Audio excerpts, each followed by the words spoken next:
Guess what? I've made a drop spindle.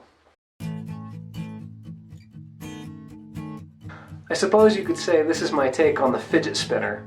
Today, a drop spindle, tomorrow a spinning wheel, the next day a spinning jenny, the next day a spinning mule, the next day an entire spinning factory, and after that, the world. But let's start with the drop spindle. Today, or rather yesterday, I made a drop spindle out of Gavel. All I did was place a nail right here in the top, bend it over, form a hook, and now I could use this to produce my very own string. Let me show you how it works. I'm going to take a length of this, this wool.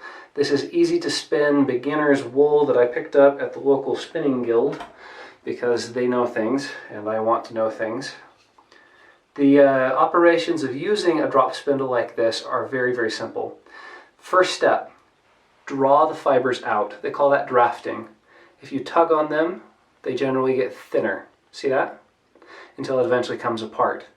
The skill of the spinner is in the ability to draft those fibers consistently so that it always stays the same thickness. So you get the same amount of fiber along the way. Otherwise you end up with an irregular and very lumpy yarn, which is essentially worthless to anybody because in the thin spots it's weak and in the thick spots it's, well, scratchy and kind of useless. So let's get to it. I'm going to draw off a section of fiber to work with. It's this long because frankly I'm very, very new to this and I'm figuring it out as I go. And so let us begin.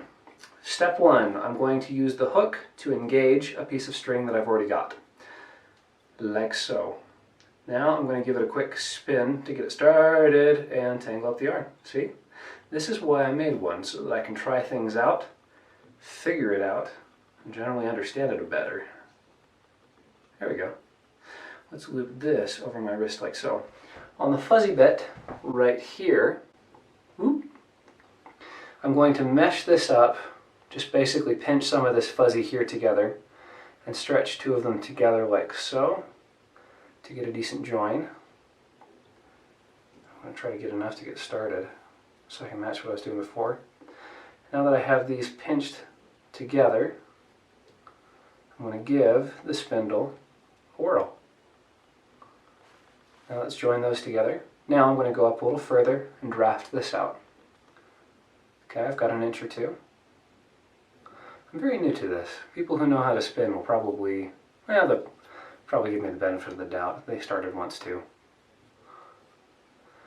If I charge a lot of spin in here, it's got tension which will rush up and join the fibers, so it's important to pinch off here to keep the twist from going in here. As soon as the twist goes in, that kind of locks in the size of what you're working with, of the thread.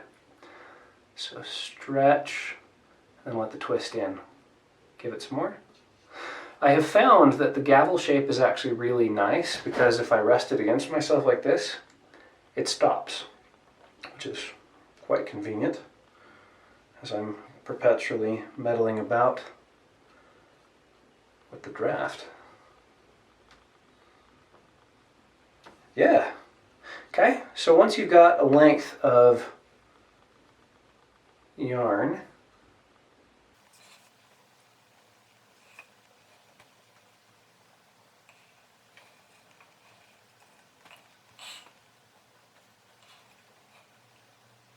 once you have a length of yarn like so, you simply unhook it and then wind the whole thing up.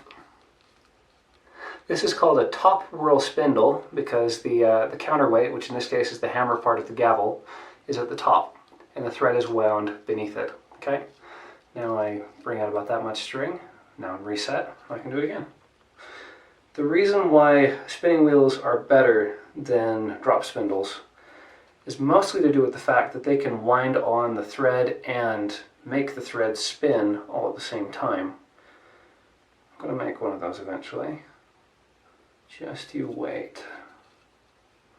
Maybe I'll use a gavel. Wouldn't that be something? Don't know how that would work. Might just be a decorative element. Okay. That's basically it. Pull, twist, pull, twist, pull, twist, and eventually, every so often, wind on the yarn that you've made. There it is. Unhook, wind on. And so that's basically it. Please give it a like, subscribe, and join me on this quest to become a better human being and to learn how to do everything.